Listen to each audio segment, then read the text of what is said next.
Furiosa mad max సాగా అని Hollywood cinema. Chris Hemsworth ఉన్నాడు ఈ సినిమాలో. ఈ సినిమా నిన్న ఇండియాలో రిలీజ్ అయింది మే 24 శుక్రవారం. కానీ గురువారం మే 23నే ప్రీమియర్స్ పడ్డాయి ఇండియాలో. ప్రీమియర్స్ రోజు ఈ సినిమాకి ఇండియాలో 2 కోట్ల నెట్ వచ్చింది. ఇక నిన్న శుక్రవారం కూడా కేవలం 2 కోట్ల నెట్ వచ్చింది. అంటే 4 కోట్ల నెట్ వచ్చింది ఈ సినిమాకు 2 రోజులు. అంటే ఒక రోజే అని చెప్పాలి, 1.5 రోజు బాగానే వచ్చాయని చెప్పాలి. అంటే మ్యాడ్ మ్యాక్స్కి వెబ్ సిరీస్కి ఫ్యాన్స్ ఉన్నారు. నేను కూడా చూశాను, నాకు కూడా ఓకే అనిపించింది. మొదటి పార్ట్ అంత లేదు కానీ second part okay. Chris Hemsworth కోసం చూడాలనుకున్నా, చూశాను.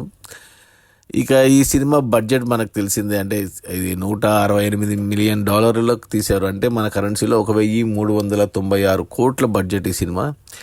ఇంకా హాలీవుడ్లో ఎలా ఉందో కలెక్షన్ తెలియదు కానీ ఇండియాలో వరకు పర్లేదు, బాగానే ఉంది కలెక్షను.